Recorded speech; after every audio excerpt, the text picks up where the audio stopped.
مفتی عارف صاحب کے بیانات کو سننے کے لیے مفتی صاحب کے آفیشیل چینل فیضان عارف آفیشیل کو سبسکرائب کریں۔ لیکن ایک بات ذہن میں رکھو مسلمانوں، اسلام کل بھی تھا، آج بھی ہے، تا قیامت رہے گا۔ اسلام کا کوئی بال بھی کا نہیں کر سکتا ہے۔ یہ جو کچھ نقصان ہو رہا ہے مسلمانوں کا ہو رہا ہے۔ اسلام کو اگر ہم نے اپنے ذات سے لگا لیا تو پھر اسلام کی برکت سے مسلمان کی بھی حفاظت ہوگی، لیکن ہم نے بالکل اسلام کو جب الگ کر دیا تو اسلام کا محافظ تو براہ راست اللہ ہے، لیکن ہماری آپسی رساکشیاں، آپسی انتشار، اختلاف اور آپسی توڑ، یہ ہمیں آپس میں بٹا کے رکھ رہا ہے، اور نتیجہ یہ ہو رہا ہے کہ بالکل ہم آخرت سے کوسوں دور ہوتے چلے جا رہے ہیں۔ اللہ رسول کا جو تصور تھا ذہنوں سے بالکل مٹتا چلا جا رہا ہے۔ اللہ کی قدرت، اللہ کی اہمیت وہ ہمارے زندگیوں میں بالکل نہیں ہے۔ بہت زندگیاں ہماری خالی ہوتی چلی جا رہی ہیں۔ تو موت کی کراہیت، بھائیو یہ بات صحیح ہے، موت تو ایک دن آنا ہے اور ایک ہی بار آنا ہے، موت بار بار نہیں آتی ہے، موت ایک دن آنا ہے اور ایک ہی بار آنا ہے، آنا ہے۔ ایسی بزدلانہ موت ہماری آنے سے اللہ سے پناہ مانگنا چاہیے۔ بزرگان محترم، حدیث پاک میں اللہ کے رسول صلی اللہ تعالی علیہ وسلم نے ایک بات ارشاد فرمائی ہے، جس میں فرمایا پیارے رسول نے کہ عنقریب ایک زمانہ ایسا آنے والا ہے کہ لوگ مسلمانوں پر ایسے ٹوٹ پڑیں گے اور ایک دوسرے کو، مسلمانوں کو ختم کرنے کے لیے ایسی دعوتیں دیں گے جس طرح سے دسترخوان پر ایک دوسرے کو کھانے کے لیے دعوت دی جاتی ہے۔ صحابہ رضوان اللہ تعالیٰ علیہ مجمعین نے پوچھا، اللہ کے رسول کیا اس وقت ہماری تعداد کم ہوگی جس کی وجہ سے یہ حالات ہمارے ساتھ پیش آئیں گے؟ آپ علیہ السلام نے اس کے بارے میں ارشاد فرمایا، نہیں، تمہاری تعداد بہت زیادہ ہوگی،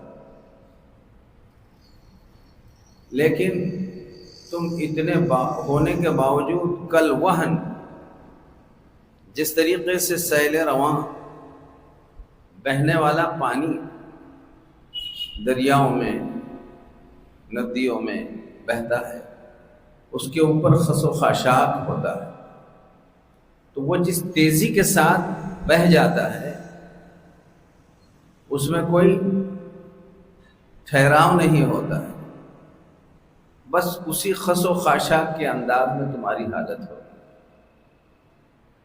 بہت ہوں گے، کثرت تمہاری بہت زیادہ ہوگی، لیکن وہ خس و خاشاک جو بہتا ہے بس وہ کیفیت کے ہوں گے۔ اس کی وجہ پوچھی گئی تو پیارے رسول صلی اللہ تعالی علیہ وسلم نے اس کی دو وجوہات ارشاد فرمائی، حب الدنیا و کراہیت الموت۔ سب سے پہلی چیز دنیا کی محبت، ایسی دنیا کی محبت دلوں میں بھری ہوئی ہوگی کہ اس کے مقابلے میں تم کسی چیز کو اہمیت نہیں دو گے۔ وہ کراہیت الموت، اور موت کو تم ناپسند کرو گے۔ یہ پیشن گوئی آج سے 1400 سال پہلے دی گئی تھی، لیکن صادق و مصدوق صلی اللہ تعالی علیہ وسلم کی یہ پیشن گوئی ہمارے اس دور میں من وعن، ہمارے اس زمانے پر صادق آ رہی ہے۔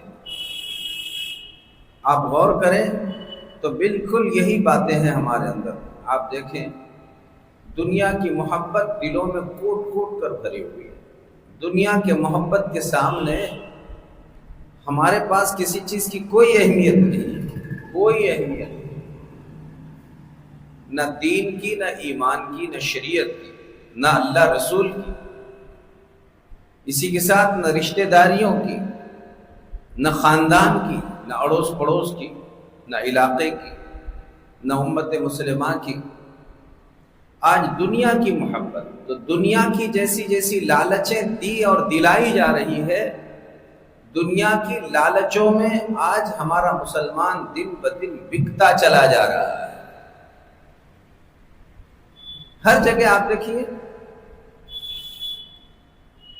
دنیا کی لالچ میں اور دنیا کی محبت میں ہر چیز کی سودے بازی ہو رہی ہے۔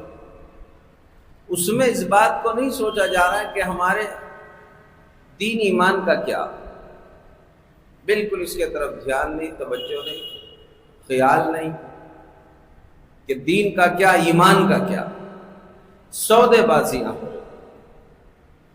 گھر میں بیٹھے تو اپنے گھر سے لے کر گلی تک، گلی سے لے کر محلوں تک، شہروں میں ہر جگہ یہی وبا عام ہے، دنیا کی محبت۔ گھروں میں عورتیں کہہ رہی ہیں حل میں مزید، اور لاؤ اور کماؤ۔ کیسے لا رہے ہیں ہمیں اس کی کوئی پرواہ نہیں ہے، ہمیں دنیا چاہیے، گھر بھرتا رہے، عیش و آرام ملتا رہے۔ کس طرح مل رہا ہے ہمیں اس کی کوئی پرواہ نہیں، بس تمہارا کام ہے باہر تم بیل کی طرح چکر کاٹتے رہو، کمائی کرتے رہو، ہم گھر میں اپنے طور پر عیش کرتے رہے۔ یہ حالات، نہ گھر میں بچوں میں تربیت کا ماحول، نہ دینداری کا ماحول، اور نہ ہی دین ایمان اعمال کی کوئی مجالس، بس اتنی دنیا دنیا دل میں ہمارے کوٹ کوٹ کے بھری جا رہی ہے، بڑھتی چلی جا رہی ہے کہ اب تو باضابطہ ایمان کے سودے ہو رہے ہیں۔ ہر جگہ یہی برائیاں عام ہوتی چلی جا رہی ہیں۔ دنیا کی محبت بہت بری چیز ہے۔ حب الدنیا رأس کل خطیئہ، دنیا کی محبت ہر برائی کی جڑ ہے، یہ حدیث میں ہے۔ دنیا کی محبت ہر برائی کی جڑ ہے، ہر برائی کی جڑ ہے۔ جتنی برائیاں جہاں بھی پنپ رہی ہے، یہ اس دل میں اللہ رسول کے مقابلے میں دنیا کی محبت زیادہ ہونے کی نحوستوں سے ہو۔ اسی لیے کہتے ہیں حب الدنیا رأس کل خطیئہ، دنیا کی محبت ہر خطا اور ہر برائی کی جڑ ہے، اور وہ محبت ہمارے دلوں میں ہے، اور اس دنیا کی محبت کی نحوست سے اللہ رسول کی محبت، دین کی محبت، شریعت کی محبت، قرآن کی محبت، احکامات الہیہ کی محبت ہمارے دلوں میں سے بالکل نکلتی چلی جا رہی ہے۔ دین کی عظمت ہے نہ اہمیت ہے، یہ ساری چیزوں سے دل ہمارا خالی ہوتا چلا جا رہا ہے۔ اور اسی وجہ سے آپ دیکھیں کہ ہر بڑا اپنے چھوٹے کو ستا رہا ہے، ہر بڑا اپنے چھوٹے کو ستا رہا ہے۔ بڑی بڑی حکومتوں سے لے کر تو اپنے گاؤں اور علاقوں کے ساری چیزوں سے تک آپ اگر دیکھیں گے تو یہی چیزیں بھری ہوئی ہیں۔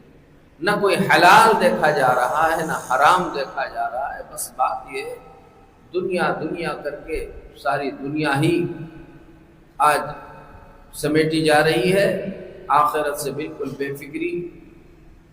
یہی نتیجہ ہے، خاص طور پر بات بھائیو یہ ہے، حلال اور حرام کی تمیز اس وقت بالکل ختم ہو گئی۔ آپ گھروں میں دیکھیں عورتوں کا حال یہ ہے کہ ان کے پاس ہر چیز ہے، لیکن حل میں مزید کی آواز ان کی کبھی ختم ہوتی ہوئی آپ کو نظر نہیں آتی۔ اور لاؤ اور کماؤ۔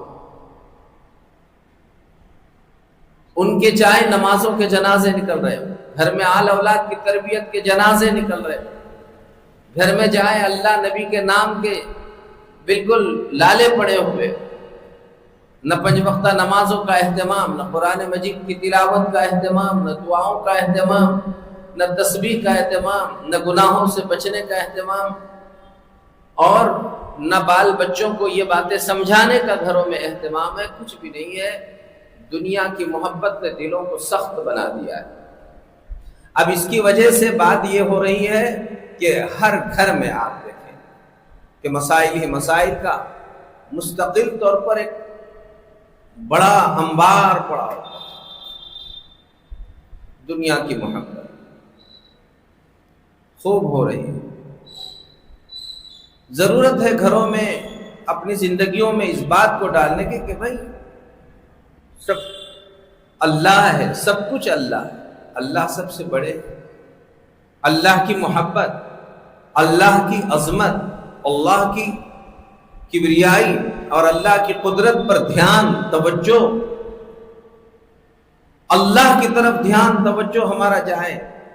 اب آپ دیکھیے ہو یا رہا ہے گھر میں کتنی مصیبتیں ہیں، کتنی مشکلات، کتنے حالات، لیکن کوئی مرد کوئی عورت گھر میں یہ نہیں کہیں گے کہ ہاں یہ بہت مشکلات ہے، اپنے گھر میں برے اعمال کی نحوست سے ہو رہی ہے۔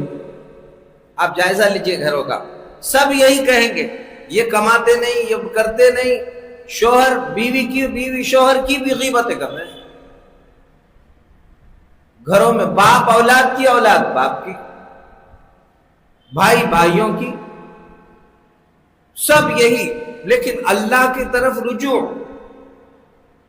کہ بھائی جب ایسے حالات ہیں، حالات آئے بھی ہے اللہ کی طرف سے، جانے والے بھی ہے اللہ ہی کی طرف سے، ہم نے پڑھ لیا ہے تو ایمان میں ہم نے سب سے پہلے ہمیں پڑھایا گیا ہے والقدر خیرہ وشرہ من اللہ تعالی، میں ایمان لایا تقدیر پر، میرے تقدیر میں اچھا ہو رہا ہو یا برا ہو رہا ہو، من اللہ تعالی، بتاؤ کدھر سے ہو رہا ہے؟ اللہ کی طرف سے ہو رہا ہے۔ تو ہم کبھی نہیں بولیں گے اللہ کی طرف سے گھر میں پیسے کم ہے بول کے ہو رہا، ہمارا یہ ذہن، ہماری بیماریاں اس وجہ سے بڑھ رہی ہیں کہ ہمارے گھر میں حالات اس وجہ سے آ رہے ہیں، ہمارے مشکلات اس وجہ سے آ رہی ہیں، کمائی نہیں ہے، پیسہ نہیں ہے، یہ کام نہیں کرتے ہیں، بس یہی ہمارے ذہن میں۔ کام دلانے والا بھی تو اللہ ہی ہے۔ کبھی 2 رکعت صلاۃ الحاجت پڑھنے کی توفیق ہو رہی ہے، دعائیں مانگنے کا اہتمام ہو رہا ہے، صلاۃ الحاجت پڑھ پڑھ کر اپنے مسائل کو حل کرنے کی فکریں بالکل نہیں، ہمارا سارا دھیان، توجہ، سب کچھ مال، دولت، دنیا کی طرف، دنیا کی اتنی محبت کہ دنیا کے محبت میں ہم کسی چیز کو نہ برداشت کرنے کے لیے تیار ہے، نہ قبول کرنے کے لیے تیار ہے، نہ اس کو کوئی اہمیت دینے کے لیے تیار ہے، جبکہ ہمارے لیے سب سے اہم چیز یہ کہ ہم اللہ کی طرف زیادہ سے زیادہ ہر کام میں، ہر معاملے میں اللہ کی طرف رجوع کریں، ہمارا دھیان، ہماری توجہ اللہ کی طرف ہونی چاہیے۔ اللہ بڑے ہیں، اللہ ہی کرنے والے ہیں، اللہ سے ہوتا ہے۔ لیکن آپ ایمانداری سے بولو، گھر میں کوئی باپ اپنی اولاد کو، کوئی ماں اپنے گھر والوں کو، کوئی بیوی اپنے شوہر کو یا شوہر اپنے بیوی کو ادھر توجہ دلا رہے ہیں؟ پریشان پہ پریشان ہے، بس پریشان ہے۔ اور وجہ کیا بتائیں گے؟ بھائی بہت بیمار ہے، بس بیماری میں پڑے ہوئے ہیں۔ اور ہم نے تو اب ایسا سمجھا ہوا ہے کہ بیماری میں اگر سر درد کرنے لگے، معمولی بیماری ہو گئی تو سمجھتے یہ جھینڈوام بھی دور کر دے گا، ایک معمولی دکان کی گولی بھی دور کر دے گی، ہم خود جا کر لے کر آ سکتے ہیں۔ اور رہا آپریشن، بھائی دعا کا اعلان کرو، دعا کرو۔ ارے جس طرح بڑے بڑے آپریشن کو معمول پر لانے والی ذات اللہ کی ہے، یہ معمولی بیماری کو دور کرنے والی ذات بھی اللہ کی ہے۔ گولی میں، پیسوں میں، جھینڈوام میں تاثیر نہیں ہے۔ لیکن اس وقت نہ خود دعا کرتے ہیں، نہ کسی سے دعا کراتے ہیں، کبھی دھیان نہیں جاتا۔ ہر چھوٹی بڑی چیز کی طرف دھیان اور توجہ اللہ کی طرف دکھائے۔ صحابہ جو اپنے فقیری میں بھی بادشاہ جیسے نظر آئے، اس میں راز ہی یہ تھا کہ ان کا مکمل دھیان دنیا سے کٹ کر اور ہٹ کر صرف وہ کس کی طرف تھا؟ اللہ کی طرف تھا۔ اللہ کے رسول صلی اللہ علیہ وسلم مسجد نبوی میں بیٹھے ہوئے، ایک صحابی آئے اور انہوں نے 2 رکعت نماز پڑھی، اور نماز پڑھ کر وہ دعا مانگتے رہے، اور خوب اللہ سے مانگ کر وہ جانے لگے۔ اللہ کے رسول صلی اللہ علیہ وسلم نے صحابہ سے پوچھا، جانتے ہو انہوں نے اللہ سے کیا مانگ کر گیا ہے؟ دھیان کرو یہ بات، معلوم ہے انہوں نے اللہ سے کیا مانگا ہے؟ پھر آپ ہی نے فرمایا ممکن ہے ایسا ہوا ہے، یہ اپنے گھر میں گئے، انہوں نے کھانا طلب کیا تو گھر میں روٹی تو تھی لیکن سالن نہیں تھا۔ معلوم کیا سالن کیوں نہیں بنا؟ تو معلوم ہوا کہ گھر میں نمک نہیں تھا۔ تو بیوی نے یہ نہیں کہا یا انہوں نے خود یہ نہیں کہا اڑوس پڑوس سے مانگ کر لاؤ، قرض لے کر آؤ، یہ اللہ سے 2 رکعت نماز پڑھ کر اللہ سے نمک مانگ کر گئے۔ نمک اللہ سے مانگ کر گئے، اور ہم تو اللہ کے ساری زندگی سے نمک کھا رہے ہیں اور اللہ ہی کی مخالفتوں پر تلے ہوئے ہیں، اسی سے کوئی مانگنے والا نہیں، مانگتے ہی نہیں ہے، رجوع اللہ نہیں ہے ہمارا، اللہ کی طرف دھیان اور توجہ نہیں، حالانکہ یہ سب سے بڑی اہمیت کی چیز۔ تو دنیا کی محبت نے میرے بھائیوں اللہ کو بھلا دیا، دنیا کی محبت نے دین و شریعت کو بھلا دیا، دنیا کی محبت نے ہم کو بالکل دین سے دور کر دیا، اور وہ کیفیات ہمارے اندر نہیں پیدا ہو رہی ہے جو اصل مقصود اور مطلوب ہے۔ دنیا کی محبت کی نحوستوں سے ہو رہی ہے۔ دوسری چیز وہ کراہیت الموت، موت کو بالکل ناپسند کیا جا رہا ہے۔ اب آپ دیکھیے پورے دنیا پر حالات ہیں، اور واقعی آپ دیکھیے سب ایک دوسرے کو ایسے بلا رہے ہیں، آپ جہاں ہیں وہاں پر تنہا تنہا پڑے ہوئے ہیں۔ ہماری جو قوم سب کو ایک پلیٹ فارم پہ لا کے کھڑے کرنے والی تھی وہ آپس میں بٹ گئی، اور جو بٹی ہوئی تھی وہ سب ایک ہو گئی۔ آپ کے نام پہ بٹی ہوئی قومیں ایک ہو رہی ہیں، اور جو سب کو ایک کرنے والی تھی دنیا کی دلوں میں محبتیں بٹھا بٹھا کر وہ آپس میں بٹ گئی۔ نتیجہ یہ ہو رہا ہے کہ جس کے ساتھ جہاں جو چاہے وہ کر رہا ہے۔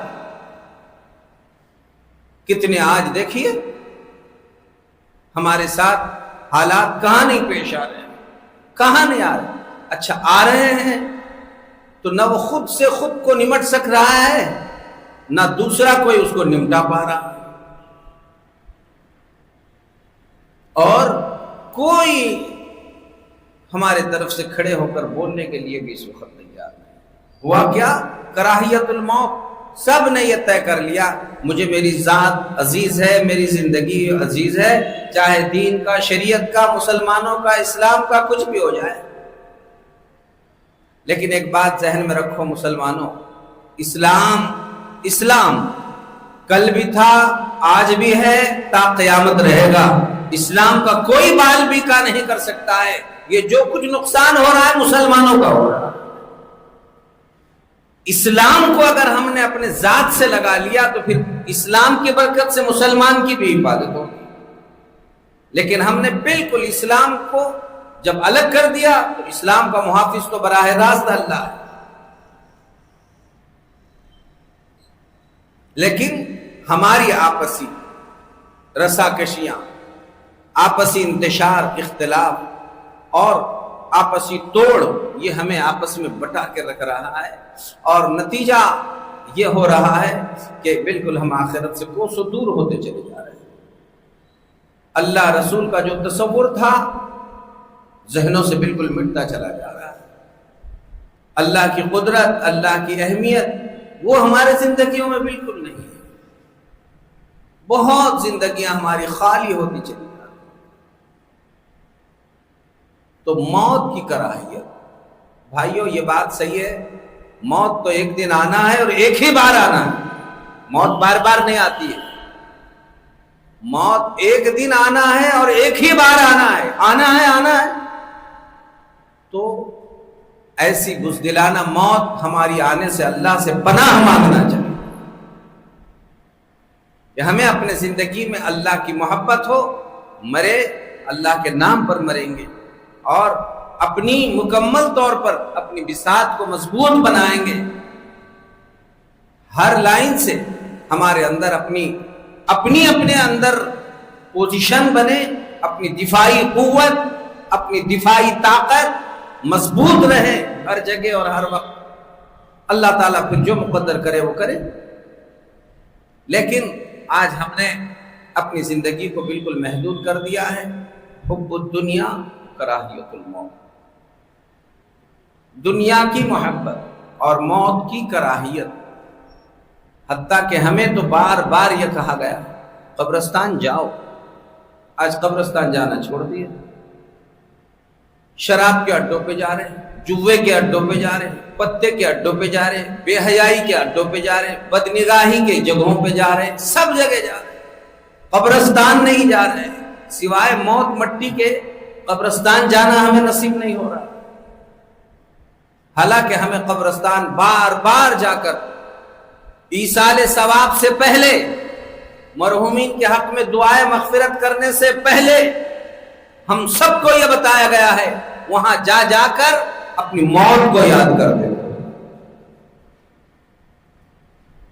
اللہ کے پیارے حبیب صلی اللہ علیہ وسلم نے ارشاد فرمایا کنت نہیتکم عن زیارت القبور. ابتدائے دور میں تم کو قبرستان جانے سے منع کیا گیا، لیکن اب سنو، الا آگاہ ہو جاؤ، سن لو، فزوروہ، قبرستان جایا کرو. کیوں جاؤ؟ فإنہا تذکر الموت، اس لیے کہ قبرستان جانا یہ تم کو تمہاری موت یاد دلاتا ہے کہ تم موت کو بھولو مت. موت تو ایک دن آنے والی ہے. موت آنا ہے، یقیناً آنا ہے، اور ایک ہی بار آنی ہے. لہذا قبرستان جا کر سب سے اہم کام یہ ہے بھائیوں کہ چلتے ہی دیکھیں کہ کتنی قبروں کے پاس سے میں گزر رہا ہوں، معلوم نہیں یہیں کہیں مجھے بھی لا کے سلا دیا جائے گا، ٹنوں سے مٹی کے نیچے دفن کر دیا جائے گا.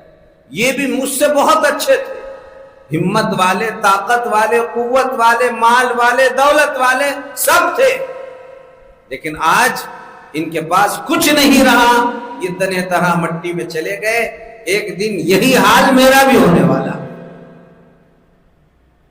ہمیں حکم دیا گیا قبرستان جاؤ. فإنہا تذکر الموت، قبرستان جانا موت کو یاد دلاتا، موت کی یاد تازہ کراتا.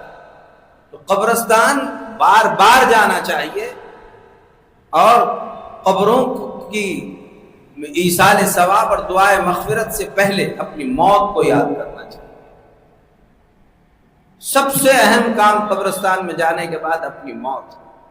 اسی لیے آپ دیکھیے وہاں پر بھی یہ کہا گیا ہے کہ جب آپ سلام پیش کرو تو سلام میں بھی پہلے کہا گیا ہے السلام علیکم یا اہل القبور یغفر اللہ لنا ولکم.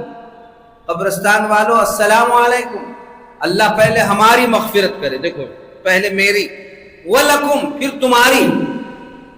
حالانکہ آپ تو وہاں کی دعا کے لیے گئے ہیں، لیکن سلام میں اللہ کے رسول نے بتایا اپنے آپ کو مت بھولو، اپنی موت سے غافل مت ہو. نماز جنازہ آپ پڑھ رہے ہیں، دیکھیے جنازہ سامنے رکھا ہوا، اور جنازہ سامنے رکھ کر آپ نے رکعت باندھ لی. تیسری تکبیر میں آپ پڑھتے ہیں اللہم اغفر لی حینا و میتنا. حالانکہ میت سامنے اور دعا کی سب سے زیادہ مستحق وہ ہے، اس کے لیے پہلے دعا ہونی چاہیے، اس کے مغفرت کی، بخشش کی. تو پہلے میت ہے، بعد میں ہم ہیں. لیکن اللہ کے رسول صلی اللہ علیہ وسلم نے یہ ترمذی شریف کی روایت میں یہ دعا آئی ہے کہ اس میں یہ دعا بتلائی ہے اللہم اغفر لی حینا، اے اللہ پہلے ہم زندوں کی مغفرت فرما، یہ جتنے آئے پہلے ہماری، وہ میتینا، اور ہمارے بعد یہ مرحوم کی جن کی ہم نماز پڑھیں. اندازہ لگاؤ مسلمانوں کہاں کہاں اور کتنا اپنی موت کو یاد دلایا گیا. حالانکہ ناش شام میں اس کی مغفرت کی دعا کے لیے آپ آئے، لیکن اللہ کے رسول فرما رہے پہلے اپنے لیے، اپنے کو مت بھولو. اور یاد کرو کہ ایک دن تمہیں بھی ایسا ہی کسی کے سامنے لٹایا جانے والا ہے، تمہاری بھی ایسی نماز جنازہ پڑھائی جانے والی، تم کو بھی ایسا ہی مٹی میں سلایا جانے والا ہے، ٹنوں سے مٹی تمہارے بدن پر بھی ایسی ڈالی جانے والی. اپنی موت کو یاد کرو. اور واقعی بات یہ ہے کہ آج ہمارے یہاں کراہیت الموت، اتنا موت کو ناپسند سمجھا جا رہا ہے کہ آج ہمارے یہاں کوئی تصور ہی نہیں ہے.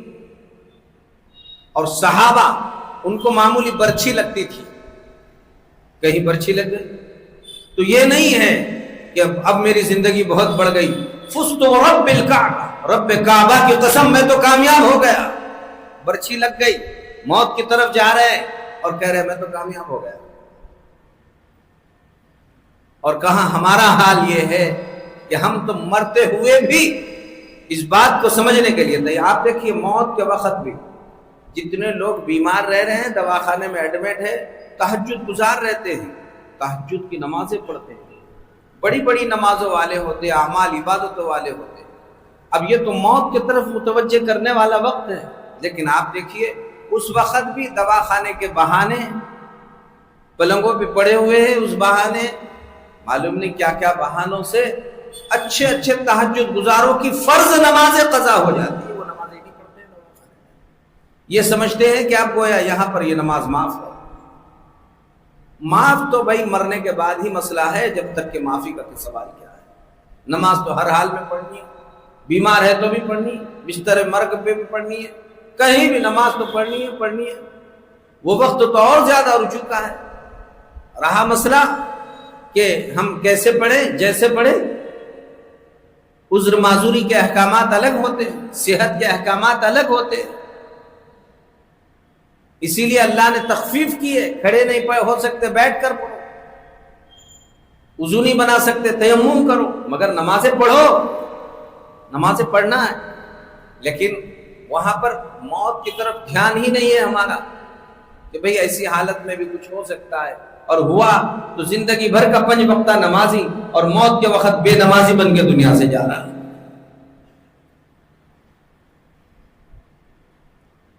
اچھا جانے والے بھی کوئی توجہ نہیں دلاتے. ہاں اٹھو مت، آپ کو بہت تکلیف ہے، ایسے ہی لیٹے رہو، فلاں کرو، آپ کھانے کے لیے تو فلاں چیزیں آپ کو دی جائے گی، لیکن کوئی توجہ نہیں دلاتا بھائی آپ استغفر اللہ پڑھو، لا الہ الا اللہ پڑھو، دعاؤں کا اہتمام کرو، اللہ کی طرف رجوع کرو. ادھر کوئی دھیان نہیں، توجہ نہیں. تو بھائیو دراصل بات یہ ہے کہ یہ سب کچھ اسی وجہ سے ہو رہا ہے. حب الدنیا، خوب دنیا کی محبتیں دلوں میں بھری ہوئی ہے، وہ کراہیت الموت. اور اس وقت موت کو بہت زیادہ ناپسند سمجھا جا رہا ہے. ضرورت ہے کہ ہم ہر وقت ان باتوں کی طرف خصوصی طور پر دھیان اور توجہ دیں، اپنی زندگی اللہ کی طرف متوجہ کریں. ہر عمل میں کوئی واقعہ پیش آ جائے، دنیا کی طرف دھیان توجہ کرنے سے پہلے اللہ کی طرف ہمارا دھیان توجہ ہونا چاہیے. ذرا گھر میں ادھر ادھر کی دوا گولی کر لیے اور پھر سمجھ میں نہیں آیا تو فوراً کہتے کوئی عامل کے پاس جاؤ، کوئی تعویذ پلیدیں کرتے پھرو. ادھر ادھر کوئی نہیں کہہ رہا ہے 2 رکعت نماز پڑھو. اللہ نے اسی لیے دی ہے 2 رکعت صلاۃ الحاجت پڑھو. اللہ سے رجوع کرو، اللہ سے دعائیں مانگو، اللہ سے جڑو. یہ وقت بھائیو غفلت کا نہیں ہے، قطعاً غفلت کا نہیں. جب حالات آتے ہیں تو 2 باتیں ہیں. حالات میں اگر بندے اللہ کی طرف رجوع بڑھ رہا ہے تو یہ اللہ کی طرف کی آزمائش ہے. ابھی یہ جتنے حالات ہیں تو اب اس میں 2 باتیں ہیں سارے مسلمانوں کے لیے. غور کریں کہ یہ میرے لیے آزمائش ہے، اللہ کا عذاب ہے. اگر ان حالات میں ہمارا رجوع اللہ کی طرف بڑھ رہا ہے تو پھر یہ زیادہ فکر کی بات نہیں، اللہ کی آزمائش نکل جائیں گی. لیکن حالات میں بھی اللہ سے رشتہ ٹوٹتا جا رہا ہے، اس بات کی علامت ہے کہ یہ حالات آزمائش نہیں، یہ اللہ کا عذاب ہے. اب ہر شخص سوچے کہ یہ کیا ہو رہا ہے. رجوع اللہ کی کثرت کی ضرورت ہے. اللہ تعالیٰ اپنے فضل سے پیارے رسول صلی اللہ علیہ وسلم نے بتائی ہوئی ساری ہدایات پر ہم سب کو بھرپور عمل پیرا ہونے کی توفیق عطا فرمائے. نفس اور شیطان کی شرارتوں سے بے انتہا حفاظت فرمائے. وآخر دعوانا